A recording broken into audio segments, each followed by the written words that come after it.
এবাৰ এজন মানুহ হাবিৰ বাটেৰে গৈ থাকোঁতে ৰাতি হ'ল। বৰষুণ আৰু আন্ধাৰৰ পৰা ৰক্ষা পাবলৈ তেওঁ ওচৰৰে এটা পৰিত্যক্ত ঘৰত আশ্ৰয় ল'লে। কিন্তু সেই ঘৰটো আছিল ভূতৰ আস্থান। ঘৰটোৰ ভিতৰত সোমাই মানুহজনে এটা কোণত বহি লৈ জুই একুৰা ধৰিলে। এনেতে ঘৰটোৰ মুধচৰ পৰা এটা এটাকৈ অদ্ভুত আকৃতিৰ ভূত নামি আহিবলৈ ধৰিলে। ইহঁতৰ মাজত দুজন আটাইতকৈ ভয়ংকৰ আছিল। এজনৰ নাম কণা থিয়, যাৰ চকু দুটা কপালত থিয়কৈ থাকে, আৰু আনজন চকু কণা। ভূতকেইটাই মানুহজনক দেখি জঁপিয়াই ধৰিব খোজোতেই মানুহজনে বুদ্ধি খটালে। তেওঁ হাতত থকা জুইৰ লাঠিখাল জোকাৰি ক'লে, খবৰদাৰ, মোক চিনি পোৱা নাই? মই ভূত ধৰা ওজা। এই জুইৰ লাঠিখালেৰে তোমালোকক পুৰি ছাই কৰি দিম।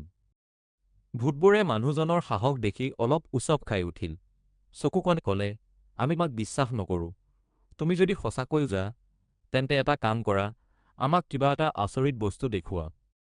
মানুহজনে তেওঁৰ মোনাত থকা এখন সৰু আৰ.চি. মিৰাৰ উলিয়াই ভূতবোৰক ক'লে, চোৱা, মোৰ এই যন্ত্ৰটোৰ ভিতৰত তোমালোকৰ এজন ভাইক বন্দী কৰি থৈছোঁ।